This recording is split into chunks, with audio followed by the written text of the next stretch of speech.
Bonjour à tous, bonjour à toutes. Je voudrais dire un mot de remerciement à tous mes collègues, les professeurs de l'éducation nationale et les professeurs du département de philosophie de l'Université de Rouen, qui, comme un seul homme, dénoncent désormais la répression syndicale, la répression politique dont j'ai été victime de la part du ministre de l'Éducation nationale, M. Pape Ndiaye, sur ordre du président de la République française Emmanuel Macron, de l'ancien ministre des Affaires étrangères Jean-Yves Le Drian et de sa successeur, au motif que je critique en tant que citoyen la politique africaine de la France.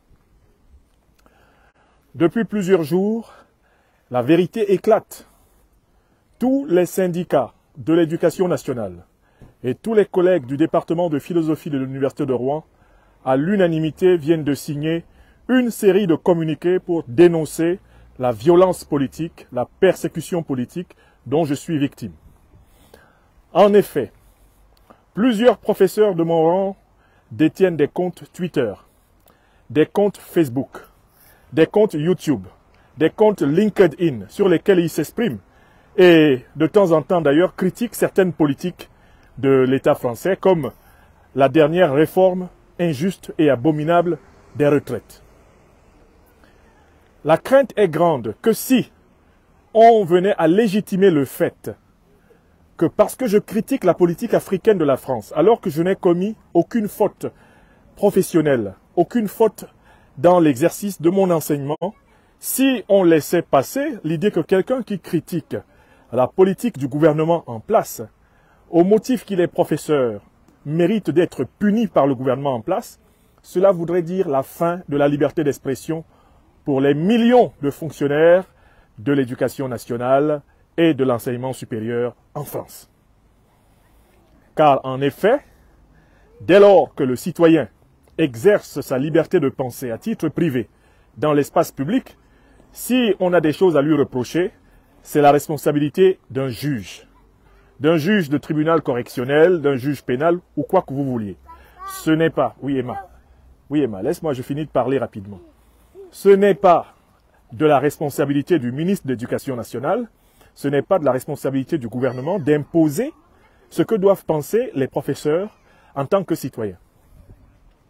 Je me suis connecté au cœur de ce parc où je suis venu avec notre petite Emma et son frère Théo prendre beaucoup d'air. Je me suis connecté pour adresser un remerciement chaleureux à toute l'intersyndicale de Normandie, Force ouvrière, le SNES-FSU, la CFDT, tous les syndicats de l'éducation nationale, mais également toute l'équipe du département de philosophie de l'Université de Rouen, où j'enseigne depuis 10 ans, tous les syndicats de l'éducation nationale, dont depuis plus de 20 ans, je suis un professeur agrégé dans les académies successives de Poitiers, de Nantes, de Lille et maintenant de Rouen, tous sont unis pour dénoncer la barbarie répressive que je subis de la part du gouvernement Macron.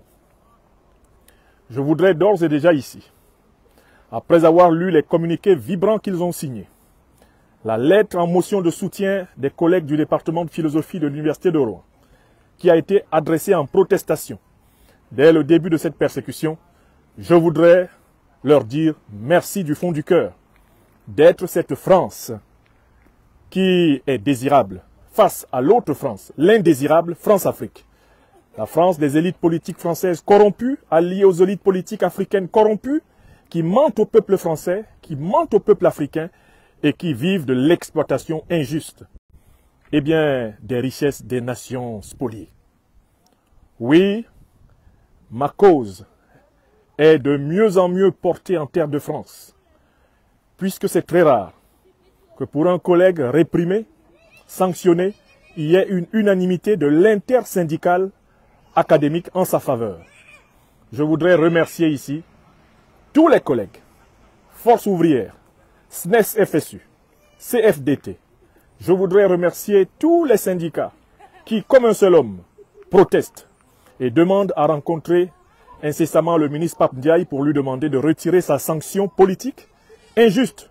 D'autant plus que la commission disciplinaire de l'Académie de Normandie, qui a été réunie le 14 décembre 2022 par Madame la rectrice, Madame Gavini Chevet, cette commission disciplinaire n'a pas voté pour ma sanction. Elle s'est vigoureusement opposée à ma sanction, empêchant Madame la rectrice de l'Académie de Normandie, Madame Gavini, de me punir comme le lui avait demandé l'autorité politique. Il a fallu passer outre la décision d'annulation de sanctions de la commission disciplinaire. Il a fallu utiliser le pouvoir politique direct de M. Pape Ndiaye, ordonné par M. Macron, et bien sûr cornaqué par le ministère des Affaires étrangères.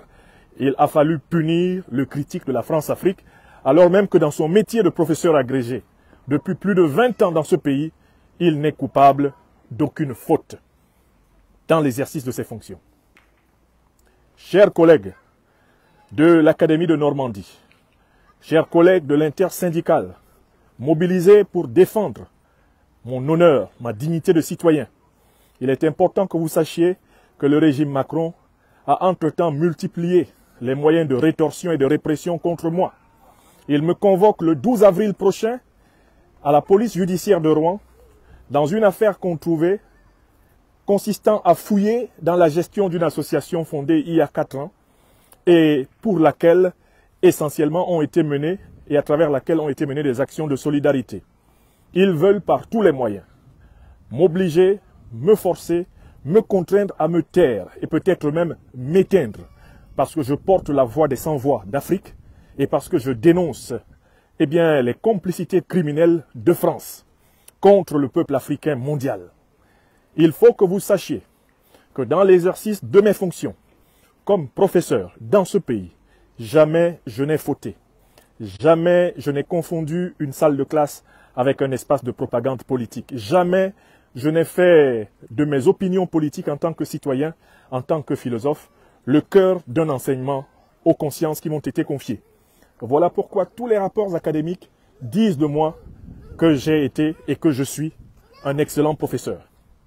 Et voilà pourquoi c'est sans difficulté que vous, mes collègues, ayant pris connaissance du dossier, avez découvert que celui qu'on veut punir, c'est le citoyen Franklin Nyamsi, alors même précisément que le professeur Franklin Nyamsi est irréprochable. En tant que tel, il faut que M. Pape Ndiaye retire sa sanction, que mes droits soient entièrement rétablis. Et il faut stopper la dérive dictatoriale de M. Macron contre les professeurs de la République. Car si ça passe avec moi, ça va casser avec vous. Si ça passe avec moi, mes chers collègues, ça va casser avec vous. Il s'agit d'une liberté fondamentale républicaine, menacée sur tout le territoire national. La persécution contre les professeurs agissant hors du cadre académique comme étant des citoyens cultivés, des citoyens éclairés. À quoi sert-il que j'ai été reçu au concours de l'agrégation française de philosophie?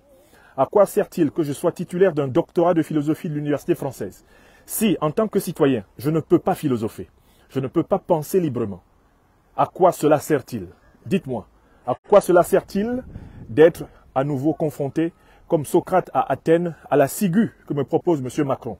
Non, je ne boirai pas de sa ciguë, car j'ai la raison et l'histoire de mon côté. Les combats que je mène dans la cité sont justes, légitimes, vérifiés, fondés, documentés. Et M. Macron utilise abusivement le pouvoir politique pour éteindre les opinions qui ne conviennent pas à la mission qui lui a été accordée et réservée par l'oligarchie financière qu'il a portée au cœur de la carrière politique. Je voudrais ici, solennellement, remercier chacune et chacun des collègues qui auront fait preuve de discernement en participant à la signature du communiqué de l'intersyndicale. Il ne s'agit pas ici d'une faute académique, d'une faute professionnelle. Rien ne m'est reproché dans l'exercice de mes fonctions. On me traque pour mes opinions. Et si vous laissiez passer cela, n'oubliez pas que vous serez les prochains. Dans la dérive inquisitoriale, dans la dérive gestapique que connaît aujourd'hui la France, eh bien, professeurs de tous les grades, professeurs du primaire, du secondaire, du supérieur, réveillons-nous. Faisons reculer la dérive autoritaire, la dérive dictatoriale de M. Macron, manifestement contaminés par les maladies de la France-Afrique, qui prospère depuis plusieurs décennies contre les peuples africains, avec l'imprimatur d'une partie corrompue de l'élite politique française. Je vous remercie. Et merci à toutes celles et à tous ceux qui partageront ce message. La lutte continue pour ma dignité, pour ma liberté et pour les combats justes que je mène, pour la liberté, la dignité, la prospérité des Africains, mais également la fraternité des peuples du monde entier. Je n'en démordrai pas. Advienne que pourra. Ce qui doit être fait sera fait. Et l'Afrique éveillée, saura d'une manière ou d'une autre tirer tout bénéfice des combats qui se mènent aujourd'hui et qui demain feront fleurir des lendemains radieux comme ce beau soleil de France qui, depuis ce parc, nous éclaire. Je vous remercie. Portez-vous bien.